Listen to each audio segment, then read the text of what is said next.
तो कहानी शुरू होती है यहाँ से। ऐसी फैमिली में पैदा हुआ जहाँ पर पैदा होते ही कह दिया जाता है, मेरा बेटा डॉक्टर बनेगा। जूं तू करके 5वीं तक पहुँच गया और हर क्लास में कोई ना कोई पोजीशन थी। प्राइवेट स्कूल की माफिया की मेहरबानी थी कि पोजीशन थी। 5वीं क्लास में सीआर से लगाई दोस्ती। उसके पास होते थे पेपर जो हमारा डेली होते थे। वो पेपर हम दोनों मिल के बैठ के पहले कर लेते थे। पूरे बेटा पूरे नंबर आते थे। टीचर्स भी खुश, वालिदैन भी खुश और हम भी खुश।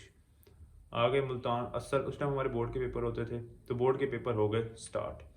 अब बोर्ड के पेपरों में तो भाई पढ़ के ही जाना पड़ता है, वरना नहीं आते अच्छे नंबर। बगैर पढ़े पेपर दे आए। जो होना था वो तो आपको पहले ही पता लग गया होगा। साइंस में आ गई मेरी सप्ली, फेल हो गया साइंस में। और मैथ में मैं पास हुआ रियायती मार्क्स पे 40 पे। अगर उसमें भी 37 होते तो उसमें भी फेल हो जाता। सारी इज्जत बेड़ा गर्क, खाक में मिल गई सारी इज्जत। घर वालों की एतमाद उठ गया मेरे ऊपर से। अब्बा साहब ने मुझे प्राइवेट स्कूल से निकाल के हाई स्कूल में डाल दिया। गवर्नमेंट स्कूल में मैं बाहर ही घूमता फिरता रहता था, क्रिकेट खेलता था। 8 बजे जाता था, 9 बजे वहाँ से भाग जाता था और क्रिकेट वगैरह खेलता था। 3-4 महीने बाद उन्होंने मुझे दोबारा प्राइवेट में डाल दिया। और जो सीआर साहब थे तब तक वो स्कूल छोड़ के जा चुके थे, तो मैंने पढ़ना स्टार्ट कर दिया। फिर पढ़ते पढ़ते फिर मैं पहुंच गया कहाँ पर, 8वीं में। 8वीं तक मेरी बेसिक्स बहुत वीक थी, बहुत वीक बेसिक्स थी। आपको पता है बेसिक्स अच्छी हो तो फिर आगे मज़े आते हैं। बेसिक्स वीक थी तो फिर रट्टा ही लगाता था। इवन मैथ का भी रट्टा लगाता था। साइंस का बस ये पता है कि साइंस सब्जेक्ट होता है, बाकी रट्टा ही लगाता था 1 to Z। ठीक है, टीचर सवाल बता देते थे कि ये सवाल है, ये अच्छी तरह कर लो, ये सवाल अहम है, ये कर लो, जैसे प्राइवेट स्कूल में होता है और स्कूल में बोर्ड की क्लास से पहले पहले तक होता है। तो 8वीं के पेपर दे दिए, फिर पहुंच गया 9वीं में। 9वीं 10वीं 11वीं 12वीं, ये हमारे पास है जी बोर्ड की क्लासें। ये 4 क्लासेस ऐसी हैं कि जिसपे वालिदैन भी कहते हैं और टीचर्स भी कहते हैं कि इन 4 साल मेहनत कर लो, आगे ज़िंदगी बड़ी कामफुल है, सुकूनदा ज़िंदगी होगी। इन 4 सालों ने आपका आगे फ्यूचर डिसाइड करना है। और वो सच कहते हैं, मैं भी आपको यही कहता हूँ। 9वीं क्लास में कंपटीशन था, पढ़ने वाले बच्चे थे सारे, 3-4 बच्चे और टॉपर भी आ गए दूसरे स्कूलों से, तो कंपटीशन बढ़ गया हमारे स्कूल में। मैं अपनी राइटिंग की वजह से 7वीं तक उल्टे हाथ से लिखता रहा। 7वीं के बाद मैंने सीधे हाथ से लिखना शुरू किया, तो राइटिंग का भी बेड़ा गर्क था। मेरी राइटिंग अच्छी नहीं थी, उर्दू में बहुत गंदी राइटिंग थी मेरी।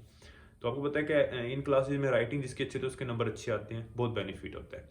तो 9वीं में मैंने मेहनत पे ज़्यादा फोकस किया बनिस्बत राइटिंग के। मेरी राइटिंग स्पेलिंग्स भी बहुत वीक थी, ठीक है। तो लेकिन मेहनत की तो होता गया साथ साथ। 9वीं क्लास में बहुत मेहनत की, 12-12 2-2 3-3 बजे तक पढ़ता रहता था। अकेडमीज ज्वाइन की, ट्यूशन्स पढ़ी, सारा कुछ कर कुर के थी। कंपटीशन जो था कि उनसे ज़्यादा नंबर लेने हैं, इनसे ज़्यादा नंबर लेने हैं। पेपर दे आए भाई साहब, पेपर दे आए तो जी मुझे उम्मीद थी कि अच्छे नंबर आ जाएंगे। लेकिन जब आया रिजल्ट तो मुझे लग गया केमिस्ट्री में रगड़ा। केमिस्ट्री में मेरे आए 60 में से 46 नंबर। बाकी साइंस सब्जेक्ट्स में मेरे पूरे थे, बायो केमिस्ट्री, बायो नहीं, बायो फिजिक्स और हमारे पास मैथ होती है, इसमें पूरे थे। उसके साथ मेरे इंग्लिश में भी पूरे नंबर थे।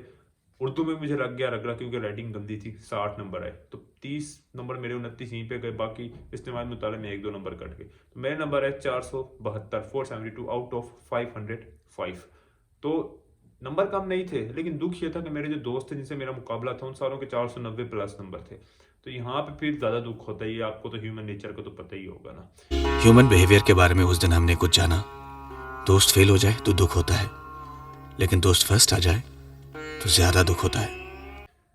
उसके बाद मैं गया 10वीं में। 10वीं में कोशिश थी कि 1 तक 50 तक नंबर कर लूँ, और कोशिश के मुताबिक मेहनत भी की। और आगे मेरे 1049 नंबर, 1049, यानी एडमिशन जितने मैंने चाहे थे उतने नंबर आ गए। लेकिन यहाँ भी दुख इसलिए हुआ कि मेरे जो मुकाबले के दोस्त थे उनके 1070, 1075 इतने नंबर है। तो आपको तो ह्यूमन नेचर का पता ही होगा। उसके बाद फर्स्ट ईयर में इंटर हुए। फर्स्ट ईयर में हमारे स्कूल के बच्चे अलहदा कंपटीशन में, बाकी स्कूल के जो टॉपर्स बच्चे थे वो अलहदा। पीजीसी ज्वाइन किया। पीजीसी में बहुत कंपटीशन था, सारे कॉम्पिटेंट और हार्ड वर्किंग स्टूडेंट्स वहाँ पे आ गए। मेरे कंसेप्ट थोड़े वीक थे। 9वीं 10वीं में भी मैं जो उर्दू मीडियम की बुक्स थी उनको पहले रीड करता था, उसके बाद अपनी इंग्लिश मीडियम की बुक से याद करता था, ताकि मुझे कुछ समझ आए और कंसेप्ट थोड़े बेहतर हों। 9वीं 10 अब फर्स्ट ईयर और सेकेंड ईयर में एफएससी में फर्स्ट ईयर में बहुत मेहनत की, क्योंकि हमें पता था कि इस ईयर के जो कंसेप्ट होते हैं वो हमारे पास एम कैट में होते हैं। मतलब अगर इस ईयर में हमारे अच्छे कंसेप्ट होंगे तो एमकैट में हमारे अच्छे होंगे और हम डॉक्टर बन सकते हैं। डॉक्टर बनना हर बच्चे का मिशन होता है, तो आपको पता ही होगा। तो भाईजान टीचर से सवाल पूछता था, फजूल सवाल ढूंढता था, तो टीचर्स भी तंग थे और जो बाकी स्टूडेंट्स थे जिनसे मुकाबला था, मेरा कंपटीशन था, वो भी तंग था। आपको पता है कि ये तो आम है बड़ा, कॉलेजेस में बच्चे एक दूसरे से जलते हैं, ठीक है। तो वो सवाल पूछने में मेरा अक्सर मजाक भी उड़ाते थे, ठीक है जी।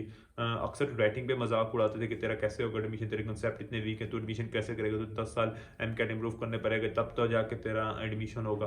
तो ये सारी बातें हर्ट भी करती थी और मोटिवेशन भी देती थी। तो भाईजान लगे रहे। उसके बाद बहुत मेहनत की फर्स्ट ईयर में, जैसे सारे ही करते हैं, आपको पता है कि फर्स्ट ईयर में तो सारे ही मेहनत करते हैं कि नंबर अच्छे आ जाएं।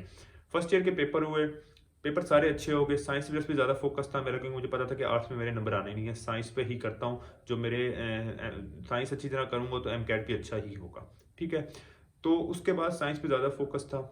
पेपर दे के आया, इंग्लिश में मेरी गलत हो गई। स्टोरी ऐसे गलत हुई कि हमारा आता है मोरल के मुताबिक स्टोरी लिखनी होती है, तो मैंने मोरल को मिस जज किया और मिस जज करके मेरी स्टोरी हो गई मिस, यानी गलत हो गई। 10 नंबरों का रगड़ा लग गया मुझे। ऊपर से सब दोस्त बहुत कह रहे थे कि यार कुछ नहीं होता, ये यो वो दुख शोक कर रहे थे, लेकिन मुझे पता है कि उन सबको बहुत खुशी में थे कि चलो जी इसका तो काम तमाम हो गया, ये तो कंपटीशन से आउट हो गया। और मुझे भी यही लगता था। अगले पेपर देने का दिल ही नहीं था, लेकिन घर वालों ने मोटिवेट किया और पेपर दे के आ गए। अगले थे भी आर्ट्स के, तो पेपर अच्छे हो गए और दे आया। फिर आया रिजल्ट जिसका वेट था। रिजल्ट आया, मेरे भाई साहब आए 505 में से 448, 448 नंबर है, 448 मार्क्स आए मेरे, ठीक है। उर्दू में 75, जैसे उम्मीद थी मुझे कम आएंगे। इंग्लिश में 80, इंग्लिश में रगड़ा लग गया। साइंस सब्जेक्ट्स में मैक्सिमम नंबर थे, जितने हमारे कॉलेज में जिसकी पोजीशन थी लड़की की उसके 473 थे, उसके बराबर मेरे साइंस के थे, मतलब बॉयज़ में साइंस में सबसे ज़्यादा मेरे ही थे, ठीक है। तो भाईजान साइंस में अच्छे नंबर, बाकी सारी चीज़ों में कम नंबर। तो दोस्तों के नंबर 470, 460, 465 इतने ही एवरेज थे। तो फिर दिल टूटा कि इनके फिर ज़्यादा आ गए नंबर, ये तो मेरे से बहुत आगे हैं। और बाकी जो मुल्तान बोर्ड में नंबर सुने, दीगर बोर्ड्स के नंबर सुने, बहावलपुर बोर्ड के सुने, तो भाई जान लगा कि भाई कंपटीशन से आउट हूँ, अब तो एडमिशन नहीं हो सकता, किसी और फील्ड की तरफ ही जाना पड़ेगा या प्राइवेट करना पड़ेगा। लेकिन फिर मैंने क्या, कोशिश करते हैं। सेकेंड ईयर में ज़्यादा मेहनत की कि 1000 प्लस नंबर आ जाए, लेकिन फिर आ गया मेरा दोस्त और मेरा दुश्मन कोरोना साहब आए, उन्होंने पेपर कैंसिल करवाए। हमें मार्क्स मिले जैसे हमारे फर्स्ट ईयर में मार्क्स थे, उसी तरह हमें सेकंड ईयर में मार्क्स मिले सेम, और साथ गेस मार्क्स मिल गए। मतलब जो दोस्त मेरे से 10 नंबर आगे थे वो 20 नंबर आगे हो गए, और गेस मार्क्स 2-3 ज़्यादा 23-24 नंबर आगे हो गए। और मेरी स्टोरी जो है पिछले साल का थी, वो अगले साल भी, मतलब स्टोरी के मुताबिक मुझे 10 नंबर कम मिल गए, यानी 20 नंबर का मुझे लॉस हो गया, ठीक है। तो भाईजान रगड़ा अच्छी तरह लग गया। मेरे नंबर बने 997, कम नहीं थे, लेकिन दोस्तों के 1040, 1045, 1030, 35 इतने एवरेज थे, तो दुख तो होता ही है ना। फिर भाईजान एमकैट की तैयारी स्टार्ट की। अब जो एमकैट था ना, कोरोना आया हुआ था, अकेडमीज बंद थी, घर ही तैयारी करनी थी। हमने ज्वाइन की स्टेप नई आई थी, सस्ती भी थी और मुझे भी सस्ती पड़ गई थी। तो भाईजान उनके ऑनलाइन लेक्चर लिए, टेस्ट सेशन दिया। कोरोना की वजह से एमकैट भी लेट होता जा रहा था, हमें टाइम भी अच्छा खासा मिल गया। फिर एक दिन मेरा दरवाज़ा खटखटाया, मैंने दरवाज़ा खोला तो मेरे दोस्त ने कहा कि हम जा रहे हैं मुल्तान स्टार्स ज्वाइन करने टेस्ट सेशन के लिए, तूने चलना है। मैं साथ चल दिया, हॉस्टल भी उन्हीं के साथ ले लिया। ये वही दोस्त थे जो फर्स्ट ईयर में मेरी बेइज्जती करते थे, सवाल पूछने में मजाक उड़ाते थे, राइटिंग में मजाक उड़ाते थे, लेकिन फिर भी मैं इनके साथ चला गया, और शायद ये मेरी गलती थी। वहाँ पे गए हम, तो वहाँ पे इन्होंने हॉस्टल में इनके साथ लिया। होना क्या था, इन साहिबान का जो शेड्यूल था वो मेरे से ऑपोजिट था। मैं रात में सोता था, दिन में पढ़ता था, ये रात में पढ़ते थे, दिन में सोते थे। इनके नंबर अच्छे थे, ये ओवर कॉन्फिडेंट थे, मेरे नंबर इतने अच्छे नहीं थे कि मैं ओवर कॉन्फिडेंट हो सकूं। भाईजान ये साहब कभी पानी फेंक के मेरे ऊपर सोते हुए, कभी ये गप्पे मार रहे हैं, कभी ये गाने सुन रहे हैं, कभी ये वो कर रहे हैं। मतलब इन्होंने एंजॉय किया और मेरा बेड़ा गर्क होता था। मैं तंग होता था इनसे, सोने नहीं देते थे मुझे। आपको पता है कि सोएंगे नहीं तो सुबह अगले दिन पेपर कैसे अच्छी तरह अटेम्प्ट करेंगे। तो भाईजान आगे स्ट्रगल, मजीद मुश्किलें आ गई, ठीक है। मैं 4 दिन वहाँ पे अकेडमी में गुजारता था, 3 दिन घर आके तैयारी करता था, ये वाला शेड्यूल था। लेकिन अल्लाह अल्लाह करके टाइम गुजर गया और भाई साहब एमकैट का दिन आ गया। टेस्ट दिया, आए मेरे 181 नंबर, 181, लेकिन एफएससी में कम थे। जब लिस्ट लगी तो 91 पॉइंट समथिंग मेरा मेरिट था, और 91.4 अपने 5 में मेरिट रुका, बहुत करीब से रह गया। दुख हुआ कि अगर स्टोरी सही हो जाती तो मेरा एडमिशन हो जाता, अगर फेडरल पढ़ ले तो एडमिशन हो जाता। मतलब एक छोटी छोटी बातों में खाम, अगर ये कर लेता, अगर वो काम ना करता, ये वो तो ये चीज़ें डिप्रेशन में मुझे लेती गई, लेकिन घर वालों ने सपोर्ट किया, दोबारा अल्लाह ताला से ताल्लुक़ कायम किया, करीबी ताल्लुक़, और दोबारा स्ट्रगल स्टार्ट कर दी सेकंड अटेम्प्ट देने के लिए एमकैट के लिए। अब एमबीबीएस मेरा बन गया था जिद। मैंने भाईजान ऑनलाइन सेशन ज्वाइन किए, मतलब अकेडमीज़ के नहीं, सईद एमडी कैट को ज्वाइन किया। वहाँ मुझे किप्स के लेक्चर्स मिले, दोस्तों के नोट्स मंगवाए जो उनका एडमिशन हो गया था, ठीक है। डिफरेंट जो ग्रुप्स थे वहाँ से नोट्स लिए, उन नोट्स को रीड किया, किप्स के लेक्चर्स लिए, नोट्स बनाए, डिफरेंट अकेडमीज़ के नोट्स थे वो रीड किए, डिफरेंट अकेडमी की बुक्स थी मेरे पास वो रीड्स की, उनके जो मेन पॉइंट्स थे अपने नोट्स में लिखे, मतलब मैंने प्रॉपर नोट्स बनाए। इवन जो हमारे पास टेक्स्ट बुक्स थी पंजाब की, उनके हर टॉपिक से 50-50 MCQs बनाए। माइटोकॉन्ड्रिया छोटे से टॉपिक से मैंने 50-50 MCQs बनाए अपने आप को समझने के लिए। मतलब मेरी 16 घंटे सेल्फ स्टडी हो गई थी जब मैं रिपीट कर रहा था सेकंड अटेम्प्ट। अब जिद बन गया था कि अब एमबीबीएस करना ही तो करना है, ठीक है जी। और फिर चलता गया, फ्रेशर सेशन ज्वाइन करने का दिल बना, लेकिन कंसेप्ट बहुत अच्छे हो गए थे, काफ़ी तैयारी भी बहुत अच्छी हो गई थी। मैंने कहा कि टेस्ट सेशन ही ज्वाइन करता हूँ, तो स्टार्स का टेस्ट सेशन ज्वाइन किया, किप्स का ऑनलाइन ज्वाइन किया, स्टार्स का भी ऑनलाइन ज्वाइन किया। इन दो का ऑनलाइन किया, स्टेप का ऑनलाइन किया, किप्स का ऑनलाइन किया, और स्टार्स का मैंने फिजिकल सेशन ज्वाइन किया। 3 जगह मैंने टेस्ट सेशन ज्वाइन किया। टेस्टिंग बहुत ज़्यादा दी मैंने, कम से कम आपको बता दूं कि 1 लाख प्लस MCQs की प्रैक्टिस की हुई थी जब मैं वहाँ पे गया था।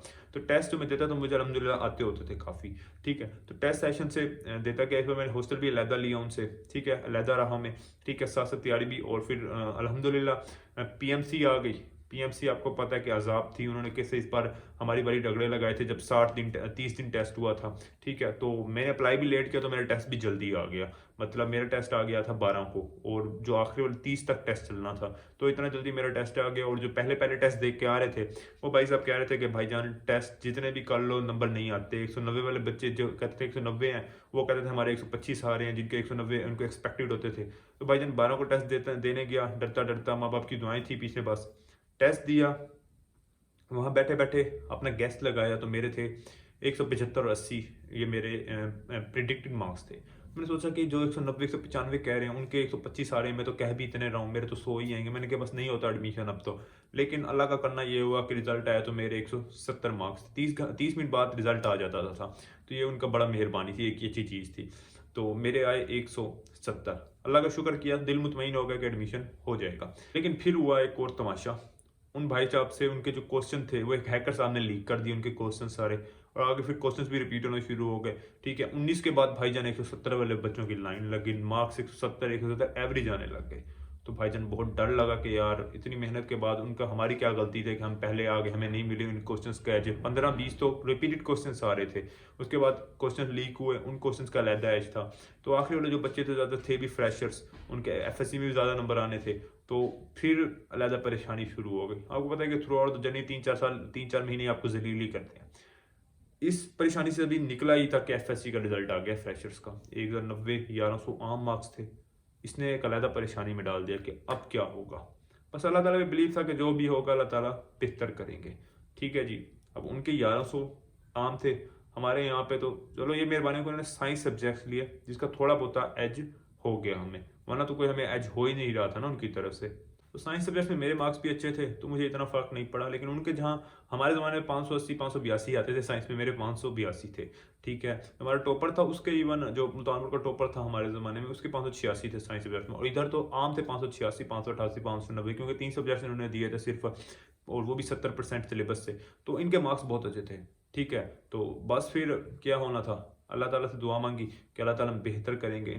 तो मेरे 170 थे, 170 वाले इतने बच्चे थे, FSC में बच्चों के इतने मार्क्स, तो ये चीज़ें बहुत परेशान भी कर रही थी कि पता नहीं अब क्या बनेगा। लेकिन फिर PMC ने हमारे पास ग्रेस मार्क्स वाला पंगा डाला, और ये सबसे ब्लंडर था और सबसे बड़ा इन्होंने नाइंसाफियाँ की बहुत से बच्चों के साथ। मुझे तो उन्होंने दिए थे 13 ग्रेस मार्क्स, लेकिन कुछ बच्चों को उन्होंने 30 दिए, कुछ को 25, किसी को 20 और किसी को 2-3 मार्क्स दिए। तो इन्होंने ये बहुत बड़ा ब्लंडर डाला। मेरे हो गए 183, फिर उन्होंने ओवरऑल रिजल्ट दिया तो ओवरऑल मेरा रैंक 600 के लगभग था, ठीक है। बाद में मेरे साथ FSC के जो मार्क्स थे वो तो साइंस में ही थे, वो मेरे ठीक थे, मुझे पता था कि एडमिशन इतने हैं कि मेरी सीट कंफर्म है पड़ी, ठीक है। फिर सईद MD कैट वालों ने भाई साहबों ने लिस्ट बनाई, उनकी लिस्ट में मेरा रैंक ऑलमोस्ट मेरा जो मेरिट बन रहा था वो ऑलमोस्ट कर करके अल्लामा इकबाल जाके बन रहा था। ठीक है, तो अल्लामा इकबाल में मेरा मेरिट बन रहा था और लेकिन मैंने निश्तर को फर्स्ट प्रेफरेंस पे रखा। ठीक है, जब लिस्ट लगी फाइनल तो मेरा निश्तर में एडमिशन हो गया। ठीक है, अल्हम्दुलिल्लाह। ठीक है, अब मैं निश्तर में स्टूडेंट हूँ, MBBS कर रहा हूँ। ठीक है, अब थ्रू आउट द जर्नी हमने क्या क्या बातें सीखी? थ्रू आउट द जर्नी हमने एक ये बात सीखी कि कंसिस्टेंट रहना बहुत ज़रूरी है। ठीक है, हमें मुश्किलें आती हैं, कहीं पे मार्क्स कम आते हैं, लेकिन हमें कंसिस्टेंट रहना, मेहनत करते रहना। अल्लाह ताला कहीं ना कहीं हमें हमारी मेहनत का सिला देते हैं। हार्ड वर्क, कभी ये नहीं कि हम हार्ड वर्क कर रहे होते हैं, ठीक है, और हम कहते हैं कि यार इतनी मेहनत के बावजूद भी दूसरे लड़के के मेरे से ज़्यादा नंबर आ गए। ठीक है, तो ये चीज़ें मायने नहीं रखती। आपकी मेहनत का सिला आपको कहीं ना कहीं मिल ही जाता है। जो मेरा मेन मिशन था, मैंने डॉक्टर बनना है, चाहे मेरे 9th में मुझे साइंस में केमिस्ट्री में नंबर कम आए, चाहे मेरी स्टोरी गलत हुई मेहनत के बावजूद, लेकिन मेरा जो मेन मिशन था, मेरा जो मेन एम था, वो तो मैंने फुलफिल कर ही लिया ना, मैं डॉक्टर बन गया। तो अल्लाह ताला आपको आपकी मेहनत का सिला लाजमी दे दे। कभी आपकी मेहनत रैगन नहीं होती, हार्ड वर्क का आपका सिला मिल ही जाता है। कंसिस्टेंट रहना बहुत ज़रूरी है अगर आपने सक्सेसफुल होने लाइफ में तो। ठीक है, मतलब 3-4 बातें हैं जो आपको कंफर्म पता होने चाहिए। अल्लाह ताला पे बिलीव, दुआओं का बहुत ज़्यादा असर होता है। माँ बाप की दुआएं, इनको दुआएं करवाया करें, की खिदमत किया करें, अल्लाह ताला आपको कामयाब लाजमी करेगा। तो अब मैं चलता हूँ, मुझे दीजिए इजाज़त। अल्लाह।